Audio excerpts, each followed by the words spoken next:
That's a very good question, and I always like referring to how I started my journey as an entrepreneur. Sometimes they say some people are born entrepreneurs. I think for me it was always in my DNA.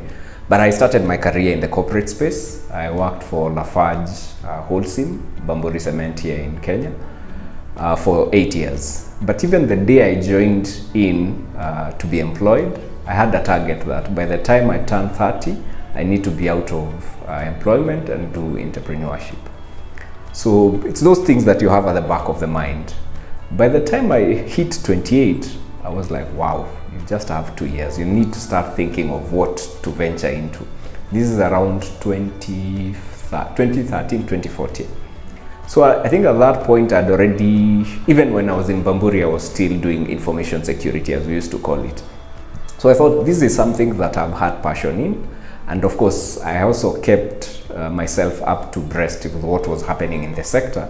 And I knew this is an industry that if you're able to focus and you're able to provide a solution that customers are actually keen on getting, it's a worth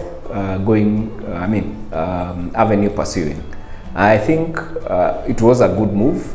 There were options to be a farmer, do something other else. But I think focusing on cybersecurity was, at that point, was the right move for me. And I think it's very satisfying for me knowing that we've assisted Organization X address a certain risk within their premises. We are supporting these other customers. We are monitoring the operations of a certain institution. And we're able to provide them what we call proactive incident response. So before the incident occurs, we are actually able to give you like an early warning that, hey, we've detected this suspicious activity, kindly check onto this because this could lead to a fraud, this could lead to a cyber attack. Now the entrepreneur themselves, that becomes also a challenge. In fact, the other day we were having a conversation with the team members and we were like, oh, this has been an interesting year. There are times we've received calls at 3 a.m., 1 a.m. that yes, one of our customers has been compromised. You need to respond to these incidents because the customer trusts in you. So there are those bits that you'll have some sleepless nights. I think there was a year actually ushered the new year in a cold server room, supporting also one of our customers. I guess it goes back towards, it's not just doing it for the money, it's more of you want to serve your customers and you're doing it also because of passion. I think one thing I also keep telling the students also who come for attachments, if you really want to be in cybersecurity, you must be willing to learn throughout because the knowledge I had 5 years is probably also obsolete. I have to keep updating myself. I think that's the beauty also of technology. And like other industries, I think technology, you just have to keep learning. There are no shortcuts around it.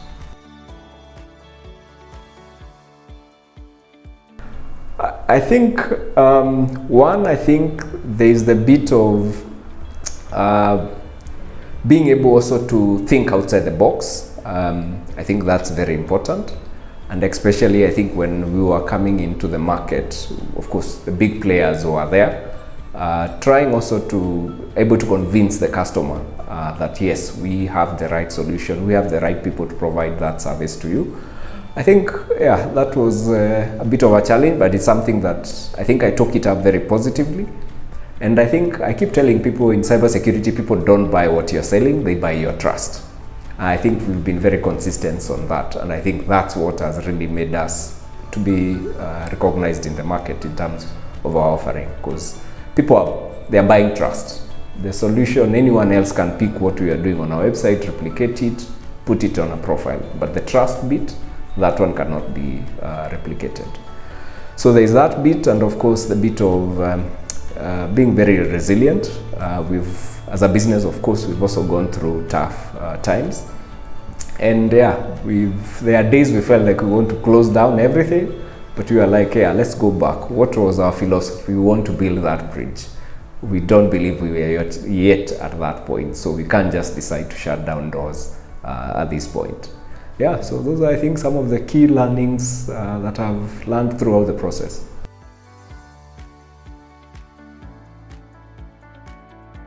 I think one thing, and I think this is generally not just in entrepreneurship, I look at any challenge in life is like a passing cloud. It all is a matter of time. Provided you know what you're doing the right thing, number one. Number two, you're putting the right effort, you're also consistent in what you're doing, because I think in life sometimes, if things are too easy, everyone will do it.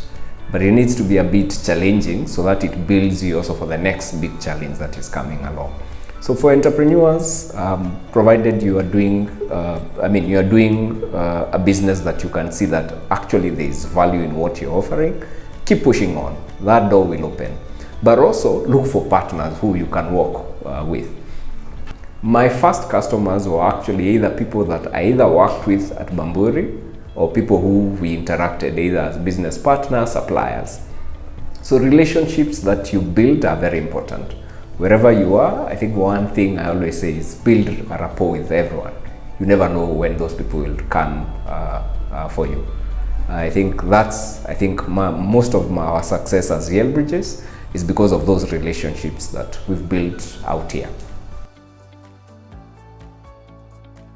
I think entrepreneurship in Africa is a bit challenging due to the fact that I would say we don't have yet the right structures, and apart from structures, I think also the lack of political goodwill. We have very good policies, but you can't be telling us that we can be entrepreneurs. The next minute I'm starting up something, taxman is also looking up for me. So when will I really build my business? So I think we lack structures, especially for entrepreneurs and SMEs. But however, I think the market is very promising.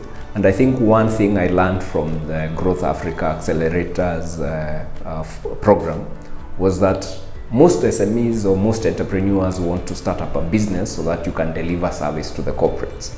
Yet you forget your fellow entrepreneurs who need those services. And if you're able to actually build a brand amongst your other entrepreneurs, it becomes very easy for you to go to the big corporates or to the governments. So I think entrepreneurs need to support each other, and entrepreneurs need to support each other as they also navigate to other markets. But also I think the one big advantage we have as the African continent is that majority of the population are the young people. So there's a lot that we can do, and I always say we are the people who will drive the economy of Africa. So it all depends on my contribution, what I'm willing to do, the risks that I'm willing to take to ensure that that narrative is achieved.